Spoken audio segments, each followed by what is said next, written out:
But up first, our second part in the hospital scam, the Great Indian Medical Loot. CNN News 18 has blown the lid of a brazen and chilling corruption that involves doctors, healers who millions across this country trust and sometimes even trust blindly. We're now showing you how these people who take an oath to save lives are willing to trade in human lives only to earn a quick buck. Doctors colluding with labs to meddle with medical reports, inflate bills, overcharge patients for procedures that they don't need.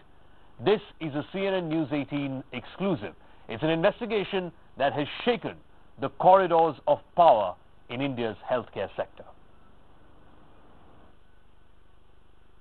क्या बोलते हैं हम direct doctor से बात, direct doctor से बात, क्योंकि बीच में कंप्लेंट आ गई थी ना, या यहाँ जा रहा सैंपल 1300 रुपये का, फिर डॉक्टर को पैसे जा रहे हैं, जो बीच का बंदा वो दे रहा पेशेंट से 1700-1800 रुपये बिल पहुँच जाता था। मैं लाल में बिल जाता ना ऑनलाइन, जब आप बात करते हो फोन पे तो आप मैसेज डालेंगे पेशेंट का तो बिल जाएगा, बिल रिपोर्ट हो जाएगी। आप बताओ फंसा कौन? लैब वाले फंसे अभी। और मेरे को प्रॉफिट मार्जिन में समझना था क्योंकि डायग्नो का प्रॉफिट मुझे थोड़ा, मैं बता रहा हूँ लाल पे कोई प्रॉफिट नहीं है, मैं सही बता रहा हूँ, क्योंकि लाल पे पैसे जो आपकी ऑलरेडी, जो मैं बोल रहा हूँ, जो आपकी ऑलरेडी ये है, जो आपकी सेटिंग है, मतलब जो भी है अनऑफिशियल, उसके हिसाब से मतलब डॉक्टर का कट कितना होता है? डॉक्टर का कट ये मान लीजिए टेस्ट पे डिपेंड करता है। डॉक्टर लेता है, जैसे अगर टेस्ट है 80 रुपये का, डॉक्टर लेगा कम से कम 30 रुपये। 30 रुपये? हाँ 30 रुपये। 50% लेगा पूरे। मैं बता रहा हूँ डॉक्टर कितना होता है। अगर 80 रुपये का टेस्ट है, ठीक है, 30 उसके चले गए, जो बचते हैं 10 रुपये वो जो बीच में बंदा आता है वो उसके हो गए, बाकी की 40 हमारे में। अगर डॉक्टर ने कह दिया टेस्ट इसमें तो उतने गई है, और डॉक्टर ने बोल देना कि अब ये टेस्ट हम इतने में करोगे तो हमें करना पड़ेगा वो। अच्छा, क्योंकि डॉक्टर ने भेजा है वो अपने रेफर पर, नहीं करेंगे डॉक्टर से बिगड़ती है। आपकी दूसरी फ्रेंचाइजी कहाँ पे? ग्रीन पार्क में हमारी, और उसका नाम SRL। तो ये जो क्वेश्चन एक बंदे ने पूछी थी मुझसे, वो ये कह रहा था कि ट्रांसलेटर था, जो लोग लाते हैं बाहर से पेशेंट्स इंडिया को, वो ये कह रहा था कभी कभी 200 में से 1-2 पेशेंट ऐसे निकल जाते हैं जिनकी फैमिली यहाँ पे होती है, वो इंडियन नहीं होते, वो बाहर के होते हैं, उनको मेडिकल रीजन देके वो इंडिया को आ तो जाते हैं लेकिन उनका वीजा एक्सटेंड नहीं हो पाता फैमिली का। तो उस मामले में हमें पैथोलॉजिकल लैब की कभी कभी मदद जरूरत होती है, जहाँ पे हम एम्बेसी को ये बोल सकते हैं कि मेरा मेडिकल कंडीशन है, मेरा ट्रीटमेंट चल रहा है, उसी की वजह से मैं रुका हुआ हूँ इंडिया में। तो मुझे यही पूछना था कि डायग्नो ने बोला ठीक है, तो आपसे ये पूछना था कि SRL में, ये तो छोड़ दीजिए यहाँ पे नहीं हो सकता, क्या SRL में ऐसा हो सकता है कि हम उनको हेल्प करें ताकि उनकी वीजा एक्सटेंड हो जाएगा, ताकि मतलब जो भी रिपोर्ट इधर उधर, क्योंकि SRL ना पूरी रिपोर्ट देते क्लियर। अरे मैं बता रहा हूँ SRL ने आपको बाहर जा रहा है, मेडिकल कराना, डॉक्टर लाल नहीं करके देगी, साइन नहीं करके देगी, जब तक आपको अगर आपकी एक कमी निकल भी जाती है ना, डॉक्टर लाल तुरंत कैंसिल कर देगी। SRL में सेटिंग बढ़ा तुरंत साइन। तो ये जो है कि उनको वीजा एक्सटेंड कराने के लिए जो भी रिपोर्ट बन सकती है, तो उसमें मार्जिन बहुत ज्यादा है क्योंकि 200% रहता है इंटरनेशनल। वो तो नॉर्मल है, हम 50% देंगे, हमारे लोकल लैब में हम 50% देंगे, उससे 50% देंगे पूरा, हमारे लोकल लैब भी है। अच्छा, लोकल लैब में? हाँ, लोकल लैब में हम 50% देंगे पूरा, इनवर्स सेट आगे हमारे पास खुद की मशीनें रखी हैं। बताओ इस चीज की कंफर्मेशन थी कि जब, क्योंकि अभी सबसे ज्यादा प्रॉफिट है मेडिकल टूरिज्म में, तो अगर आप मुझे ये कंफर्मेशन दे सकते हो कि जब उनको कोई भी रिपोर्ट की जरूरत हो, जैसे वीजा एक्सटेंड कराने के लिए झूठी रिपोर्ट की जो भी जरूरत हो, वो हो सकता है? पक्की बात है, वो हो सकता है, कंफर्म है। उनको वो अलाउड नहीं है? हाँ, लेकिन उनको क्या बताना पड़ता है कंपटीशन के पहले? वो तो है। तो उस मामले में हमारी बहुत ज्यादा प्रॉफिट हो सकती है, जहाँ पे हम उसको बोल दें कि भाई हम नेगेटिव दे देंगे, सिंपल सी बात है, उसमें क्या जा रहा है? हाँ, नेगेटिव दे देंगे, उन्हें तो केवल पॉजिटिव नेगेटिव, हाँ पॉजिटिव नेगेटिव देना, वो हम दिखा देंगे। आप बोलते हो नेगेटिव देना, So there you have it, ladies and gentlemen, a lab manager openly admitting on camera there's deep collusion between doctors and path labs. The big question we're asking tonight, is it time for a targeted legal crackdown against criminal doctor-lab nexus? That's our big question. Joining us on our panel tonight here in our studios, Nikhil Rathore is CNN News 18 Senior Associate Editor. He's the reporter who brought us this sting. Also in our studios, Dr. Suryasnath Das. She's a Senior Consultant with Lab Medicine. Dr. MS Jha is HOD and Senior Consultant, Urology and Renal Transplant in Venkateshwar Hospital. Yatish Rajawat, policy analyst and the head of local circles. They've done an extensive survey on exactly this problem, the problem of medical corruption. Dr. K K Aggarwal is president of the Indian Medical Association. Dr. Anjali Nair, senior vice president, global health strategies, and Dr. Ushi Mohandas, vice chairperson of the National Women's Dental Association, joining us from Bengaluru. I'll start with you, Nikhil. You brought us this report. You brought us this sting operation. Tell us, what are the three most shocking things that stand out for you in this sting that you've done? So basically, when we went out to do this thing, we never had an idea. The basic idea was this nexus of the commission which was going on. So when we went out, we thought it would have been a 10% or a 20% margin, which the first lab suggested because it was a new lab. But then when we went to the Dr. Lal Path Lab and the other one, the Green Park Path Lab, they told us that it is somewhere around 45 to 50%. So if a test costs $100, 45 to 50 rupees that means goes to the doctor. And the cost of the test is just 50% of what they're costing us. Isn't this criminal, doctor? I mean, shouldn't these people, I mean, if there's this nexus and it's been clearly brought out on camera, shouldn't the doctor concerned, shouldn't the path lab concerned be booked for criminal offence? This is duping the people. It's proven, yes, and we have Medical Association, Indian Medical Association, and the MCI, which I'm sure would look into this if the court and I can't think of one case where a high-profile doctor or a high-profile lab has been taken to task by either the IMA or the Medical Council. There have been cases. There was a case in Mumbai, if I remember reading in the newspaper correctly. Tell me one high-profile lab that's been shut down because of criminal collusion between doctors and the lab. Yes, probably not today on a high-profile lab. Yes. Firstly, it's a little difficult to believe a high-profile lab because I am also from the lab industry. The high-profile labs work on a function where everything is run on the instrument and is interfaced with their LIS system, that is the lab information system. So tweak a lab information system and to generate a report in a bigger lab. I'm talking about the bigger referral labs. But in the smaller centers, yes, they are doing manually, so I really cannot comment on that. He's found out something completely the opposite. You can extend visas for foreigners. But these are, you can change the lab results from positive to negative, all depending on how much money you give. The lab which we are talking about right now and which is being discussed in the news channels are the labs which are smaller labs. I'm talking about the bigger labs. Labs is not small. It's one of the biggest chains. It's not Lal Path Lab has a spoke and all labs, in fact, referral lab. There is a referral lab which they have in Rohini. Similarly, SRL has in Gurgaon. So what is these are franchisee? These must be franchisee. I don't know, but probably should be. So they must be smaller labs. If somebody is using my brand, if somebody is using, say, CNN News 18 and running a local channel in, say, Chennai or Bangalore or Cochin, I'd be concerned about what they're running. I'd be held criminally liable. I'd be held criminally liable if they run wrong content. Now, let me bring in Dr. K K Aggarwal. You're the head of the Indian Medical Association. I'm asking the same question that I asked Dr. Das.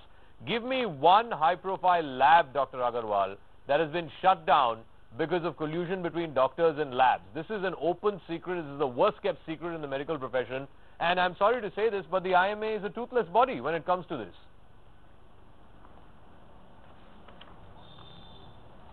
No, please don't say IMA is a toothless body, nor IMA nor the MCI. The last sting operation in Delhi, all the labs were called up by the Medical Council of India and they investigated the matter. But here, it is very difficult to digest that Dr. Lal Path Lab is indulging. He has so many franchises, maybe one of the franchises is misbehaving. He should be kicked out. And I don't think so, because Dr. Lal's Path Lab, there are more than thousands of centers all over the country. Maybe one of the lab is doing a cheating and a fraud. No, but Dr. Aggarwal, Dr. Aggarwal, I don't think so. There is any role of Medical Council of India. Hang on, Dr. Aggarwal, no, sorry. A lab intentionally changing data, a lab intentionally changing a test result from positive to negative for a few hundred rupees or a few thousand rupees, that can play with people's lives. You're dismissing this as though it's just one lab. Yes. I mean, tomorrow if I use IMA's name, if I use IMA's name and do fraudulent practice, will you be concerned or not? No. Listen to me. These are frauds. They should be arrested. There is no role of MCI here. There is no role of IMA here. Anybody who is doing these types of things, this is the problem. Everywhere fraud is happening, everywhere collusion is happening, but IMA and MCI have no role. Dr. Ushi Mohandas, I repeat this question, and for the sake of, and I'm sorry this is sounding repetitive. I asked Dr. Das this, I asked Dr. Aggarwal this, I'm asking you this. Name for me one high-profile lab whose license has been cancelled because of collusion between doctors and the labs. Which is why I say this, that MCI is toothless, IMA is toothless, there is an act of parliament which has not been implemented. Where are we to go? Where are we consumers, where are we patients supposed to go? Dr. Mohandas. Well, I would love to start by saying that there are good doctors and good laboratories. Diagnostics is an essential part of every treatment plan, and I will not discount the hundreds of labs that are doing good work just because hundreds of labs are not doing good work. But at the same time, I would love to say this is not something new, Zaka. This is something which is there for more than 20, 30 years.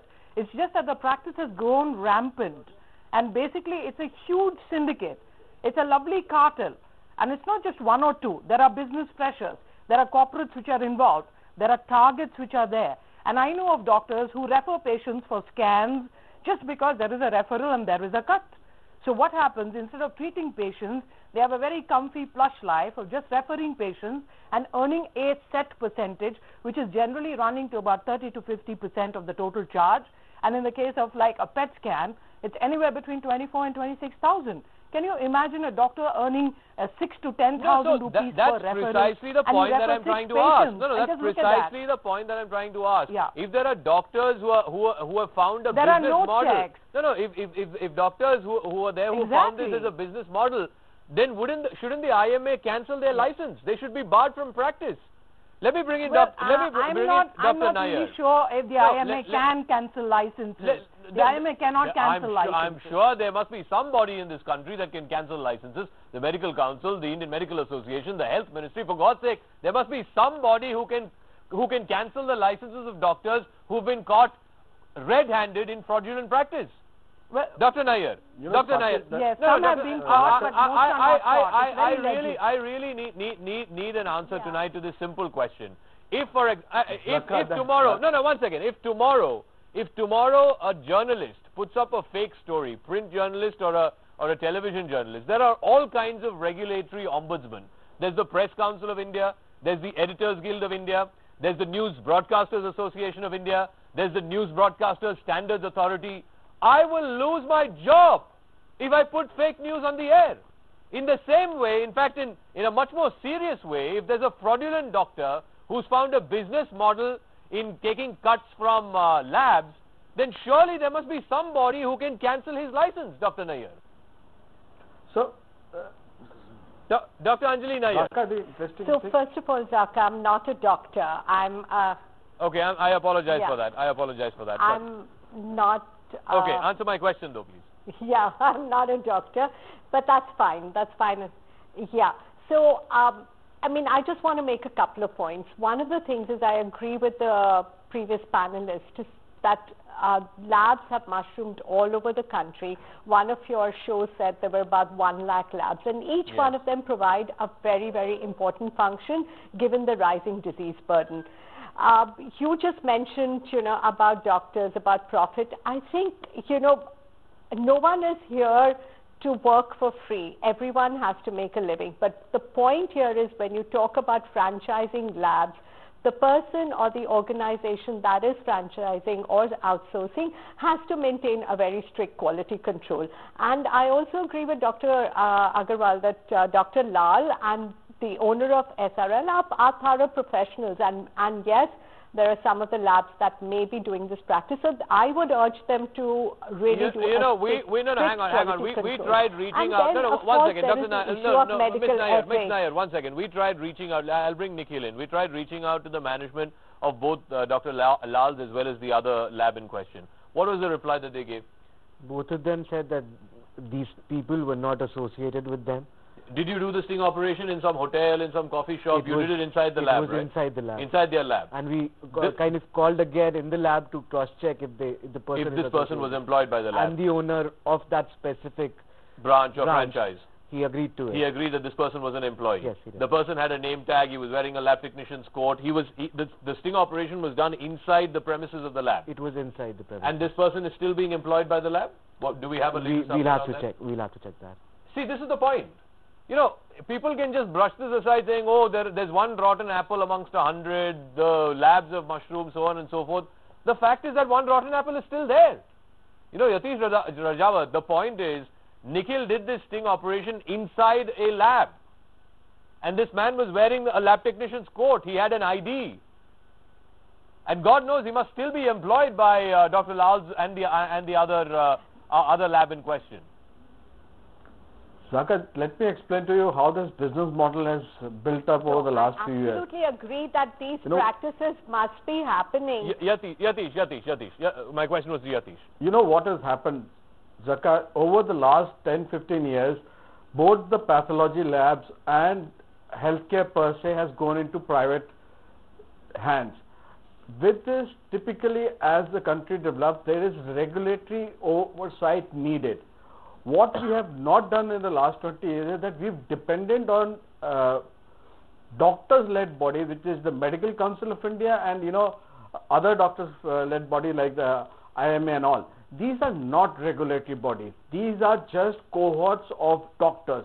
They don't act against their own members. Yeah, what we need and what exists everywhere in the world is a regulatory body which monitors the labs and the doctors, and you know, debarring of licenses or cancellation of licenses is a practice by the regulatory body.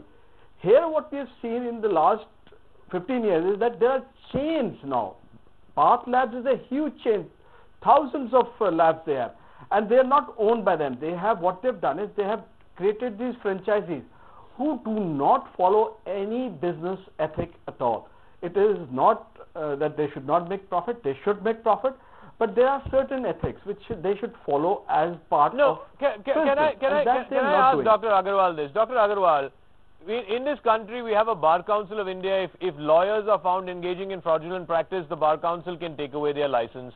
In this country we have a Chartered Accountants Association. If there are chartered accountants who are found indulging in fraudulent practice, against whom there are criminal cases and who've been convicted by a court of law, their chartered accounting license can be taken off. Why should that not happen with doctors? Are doctors holier than the Holy Grail? If doctors are found indulging in fraudulent practice, who takes away their license? I want to know. If any doctor in the country either is found guilty of taking a commission or giving a commission, his license can be cancelled. He is membered by the Medical Council of India or the State Medical Council, and his membership can be cancelled by the Indian Medical Association. Sir, but tell me, whatever you are showing, please. The point is, I can't think of any high-profile doctor, including, I mean, look at the Ketan Desai case, for God's sake. Did anything happen to him? Eventually, it took a court of law to bring him to justice. Medical Council of India, you will get. It took a court of law, sir, in this country to bring him to justice. Listen to me. Go back to Medical Council. Listen to me. Go back to Medical Council of India. You will get more than 100 such examples where doctors have been punished. Let me go to Dr. Jha. Before I go to Dr. Jha, I'm sorry. I'm sorry. Number of doctors I asked this repeatedly. I think about 3 times in this panel debate. I asked, tell me one high-profile lab whose license has been cancelled because of fraudulent practice. None of the 3 doctors on the show could give me one name. Let me go across to Dr. Jha. But before that, I want to run through some poll numbers. This is a survey that's been done by Local Circles. Yatish is the head of Local Circles. They went around and asked people, and I want to quickly run through 3 or 4 main questions. They asked people, number 1, in the last 3 years, how many times have you felt that your doctor ordered more tests than were actually necessary? And you know, Dr. Jha, 59% of the survey respondents, that is 6 out of 10, felt that yes, in the last 3 years, doctors ordered more tests than was required. Then Local Circles asked them, have doctors suggested that you use a particular pathology lab for the tests? You know how many people said yes? 74%. 3 out of 4 respondents in the survey said yes, the doctor said use only this particular lab and no other lab. Now can I ask you, Dr. Jha, what business is it of a doctor to tell me which lab I should go and which lab I should not go to? Do I, as a patient, not have the right to choose which lab I want to go to? Yeah. Why should a doctor decide that? Definitely, the usual practice that we follow at the corporate hospitals is that we have our own accredited labs which are performing the test, so we definitely don't ask the patients which lab to go for. And usually it's the patient's choice, they can just choose any particular lab. And we are dealing with various situations right now. The number one thing is, with reports like this coming out, the belief that the patient has on his doctor is gradually coming down. Obviously your sting operation has been done on a particular lab, and that must be true, but usually what we get to see is that most of these labs we rely on for getting a correct report, and I hardly know of any particular lab changing the reports or the zinc samples that you are saying. I've heard only in stories. I don't know anybody doing such a thing, and if it is being done, it's really wrong. And asking for a particular lab is wrong. You have to use that choice on the patient. He wants to get it done. It's not just changing the zinc samples. They are even willing to extend visas for foreigners staying in India based on fraudulent lab tests, right? Is that right? That's true. That's a crime. That's a legally punishable crime. Yeah, but no, it's definitely a crime, and we don't know of any such things happening in at least in the reputed corporate hospitals that I have been working in. We have our own accredited labs which have their the reports are highly reliable. No, you're again obfuscating the issue. No, hang on. Kind of mushrooming of the... The issue is that there are tons of private clinics, doctors who run clinics from the basement of their house, from the top floor of their house. There are tons of private clinics. Even today, the first recourse for most middle-class Indians whenever they fall sick is to go to the family doctor. Obviously, the family doctor has a particular path lab which he wants you to go to. Now, my point is this, Dr. Ushi Mohandas. I think a law should be brought whereby doctors should not say which lab you should go to.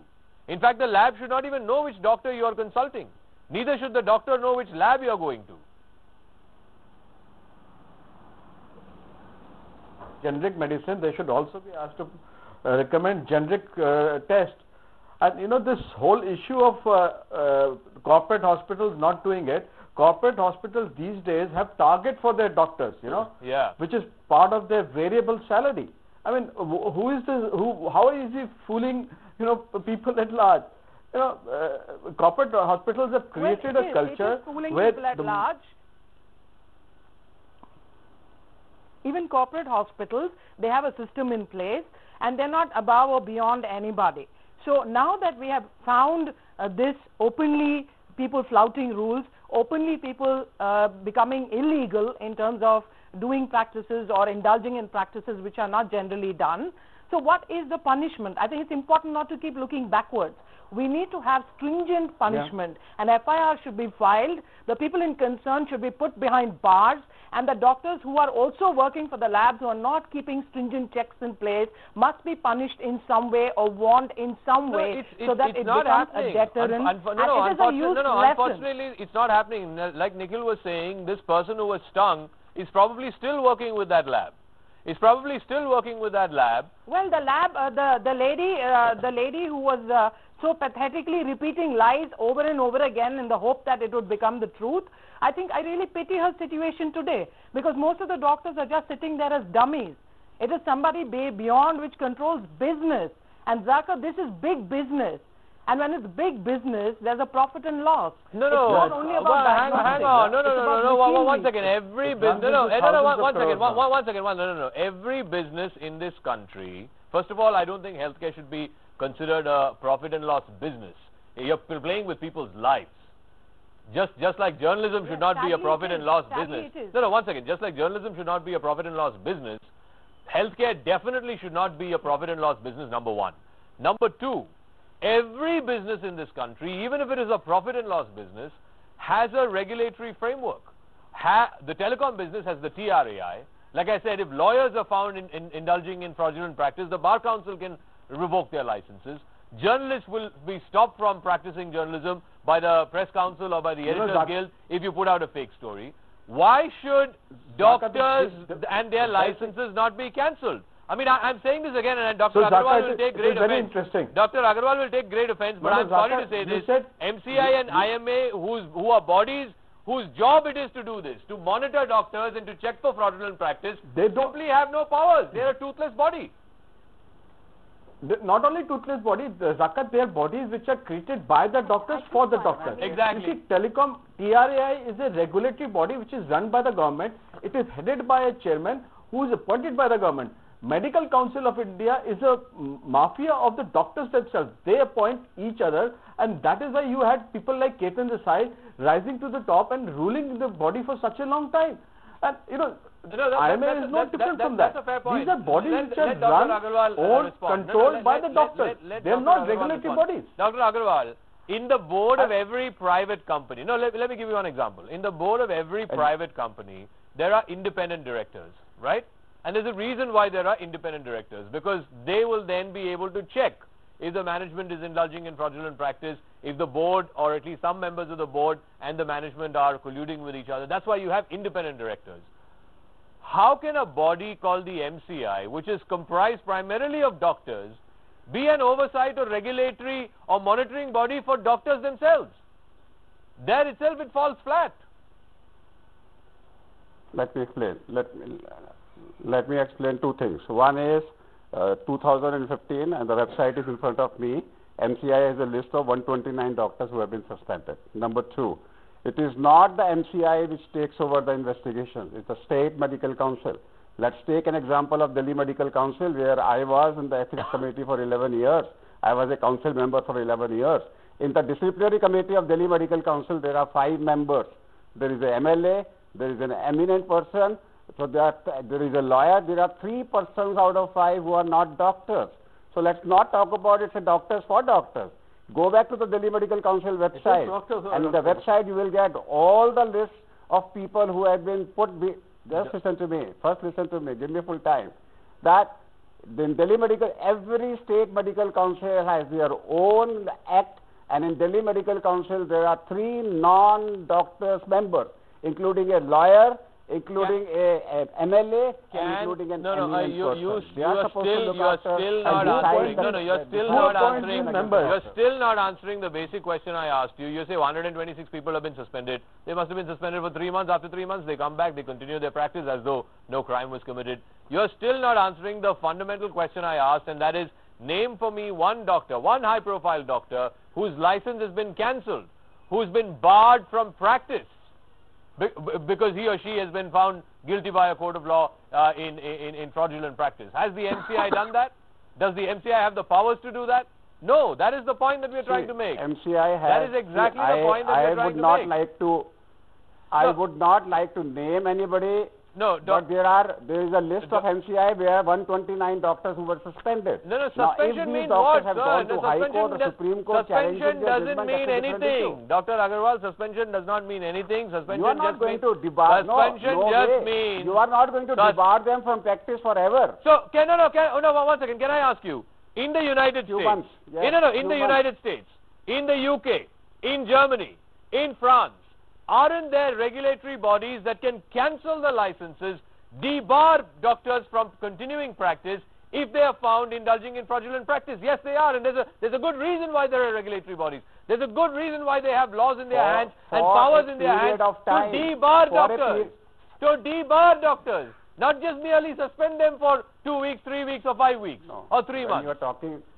No, let me go across to Dr. Nair. There are only 2 conditions where MCI can debar them from practice. Let me go. Let me go to Dr. Nair.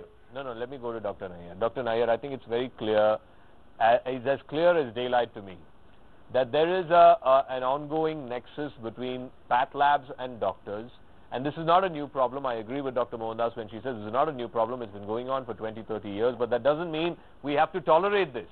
It doesn't mean that people's lives can be played with, right? There has to be accountability. Yes, labs have mushroomed, and that's a reality. Now, who's going who is going to control and regulate these labs?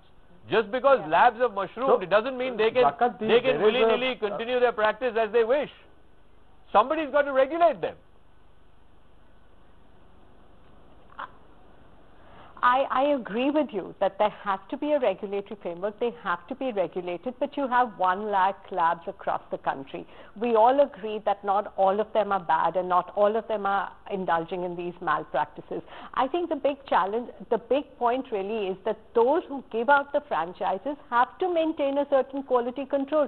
It's like the point you made that if CNN, if there was a channel using CNN 18's name, you would be worried about the quality. Exactly. And similarly, they have to set up systems where they maintain a strict quality control. And yes, there have to be business ethics. If it's run as a business, there have to be business ethics.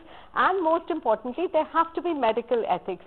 I don't mind if my doctor recommends me to a good lab, as long as I know that the tests are required and the results would be good, and it's a straightforward practice. Beyond that, I'm not really concerned. No. So but most lay people trust their doctors, right? We don't know which lab to go to or what tests are being recommended. I agree. We are not professional medical practitioners. We trust our doctors, right? And it's on the basis of that trust that we go to the lab that's been has been directed by the doctor. But my point is, why should the doctor even know which lab are we going to? Why should the doctor recommend and say that only this lab you should go to? As per local circle study, 91% say that yes, our doctors say that this is the particular lab you should go to. I don't think the doctor should say go to this lab. That's what the local circle survey says. 74% say that the doctor says go only to this lab and no other lab. No, let me give you more data. Let me throw out more data that's been found out in the local... No, 1 second, Yatish, let me put out more data. Local circles also ask people, should pathology labs lose their license if found incentivizing doctors to prescribe medical tests? That is, if there is a collusion between doctors and labs, should the labs lose their license? 91% said yes, the labs should lose their license. Local circles also ask them, should a doctor's earnings in a hospital be unrelated to the tests that he refers to the lab, either in the hospital or outside? 86% of the respondents said yes, a doctor's earning should be unrelated to the number of tests that he referred to. Yatish, I mean, this is in keeping with what people feel, that you go for a small cold, there are 5 tests that are written for you. You go for a minor cold, and 10 tests are written for you. That is the situation as of now. The more the number of tests they prescribe, the higher is the commission and higher is the earning for the doctor. And there is a terminology now the pathology labs use within the, it's called the sink test. They basically take the sample and they throw it into the sink and they give a standardized test back to the patient. So they don't even conduct that test, and this has become a rampant practice within the community. The reason it is increasing, because there is no check. When did you last hear of a pathology lab being tested or checked by any organization? Technically speaking, the Clinical Establishment Act was supposed to not only monitor, you found this in your sting as well, the sink test, where the blood samples are just collected. It is not even processed, it's not even diagnosed, they're just randomly given any result. We came across a patient who basically went to this lab, a single lab first of all, who gave him a positive typhoid report. Okay. He goes did he actually have typhoid, or he did. He had typhoid? He had typhoid. So he went to this doctor who referred him to another lab saying this report looks like a original one. Okay. So the second test from this specific lab, the Green Path lab, was actually negative. The typhoid was negative. Okay. So he stopped having the medicine. They stopped the medicine and the case worsened.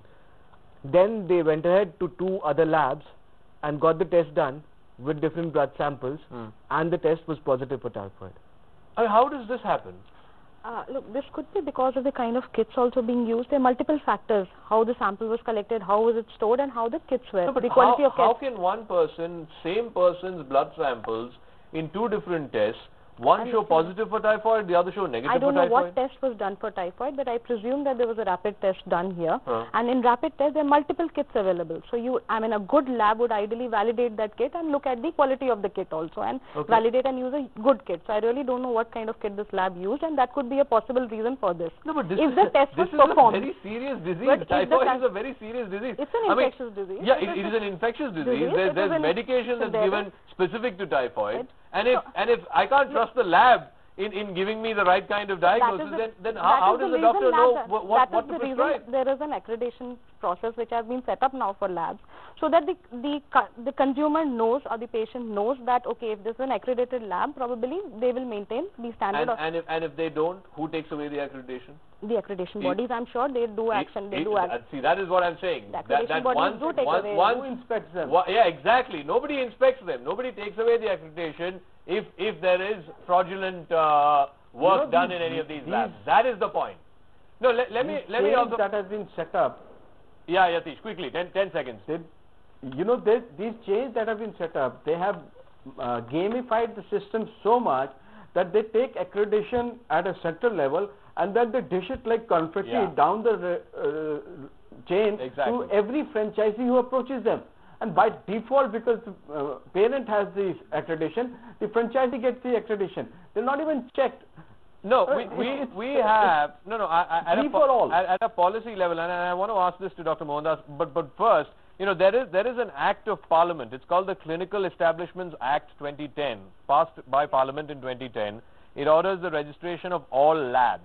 For some reason, Dr. Mohandas, this law, though it has been passed by Parliament, it is yet to implement. The government is yet to implement this Clinical Establishments Registration and Regulation Act of 2010. I want to play out, before I go to Dr. Mohandas, I want to play out a short 10-second clip of Ashwini Chaubey. He's the Junior Minister for Health, the MOS Health. He's reacted to CNN News 18's mega expose on the lab looters. And let me just play out 10 seconds of that soundbite, and then I'll go to Dr. Mohandas.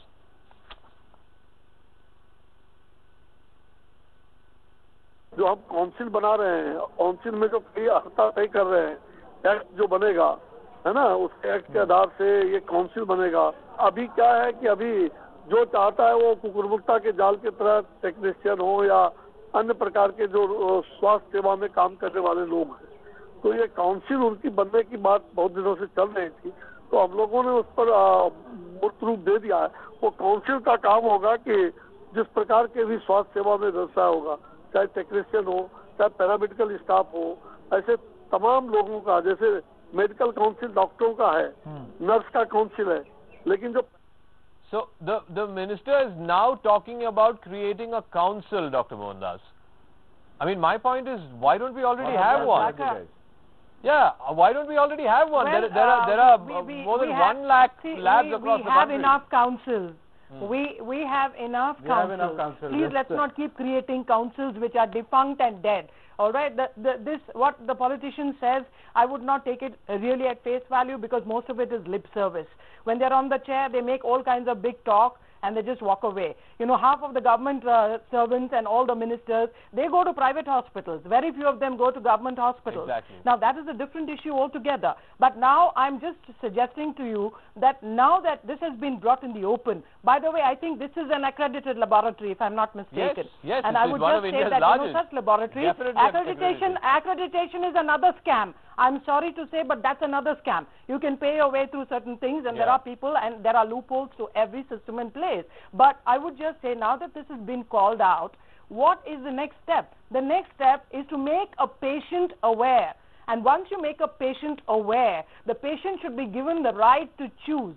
And the patient should be made aware that, please, you need not go to the laboratory the doctor refers, because there could be a likelihood that some of the doctors will refer you to a lab of choice only because they love it and they do have some incentive from those labs. Now, it's a human tendency for everyone to, make income and, live off certain things. There are radiologists, there are diagnosticians, and they make a living. But when you become greedy, the problem starts setting in. No, you start sending patients who have a routine fever for diagnosis. I'll wrap up by saying this. Just come in for a minute. Yeah, Dr. Jha, 10 seconds. 10 seconds, please.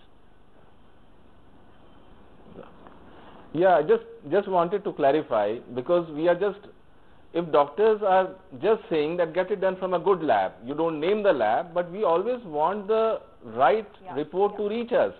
I can't think of a doctor who would want a wrong report because he has to treat his patient finally. No, no, so good labs, no, as per this survey,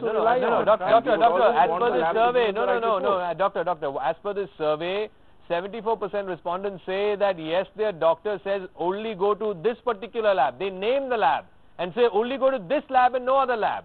No, is there only one good lab in this country or in this city? It's wrong. You just say it's wrong if you name a lab, but you ultimately want a report from a reliable lab. Okay. No, I'm going to wrap up. As I wrap up, I'll say what I'll say is this: Will there be a follow-up to your sting? I mean, I'm curious to know what has happened to these people, the people who've been stung inside the lab. Do they still have a job? Do they still have a license to practice? Also, I'd like to ask one question to Mr. K K Aggarwal. Yes. Mr. Aggarwal, if you can hear me, we've got a couple of doctors on cam accepting that they get like a huge amount every month in their accounts, and they don't even calculate it. One of the doctors is saying that I've never calculated, it must be somewhere around 45-50% is what he said. Can you promise us, as you've been saying you've got the powers, you've been defending your powers, can you promise us that if we send you the videos, are you going to take action tomorrow morning?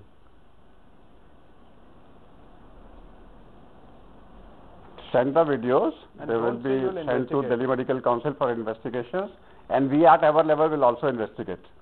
And we also at our level will investigate. Send the videos tomorrow at IMA headquarters, ITO. Thank you. Okay, we will do that. We will do that, and we will have you back on the show with a follow-up to find out what's happened to those doctors and to those lab technicians. For the moment, thank you very much for this fantastic panel, for joining us, and thank you, Nikhil, for bringing us this story. I'm going to take a quick break, but more news and updates coming up right on the other side, the second segment of Face Off.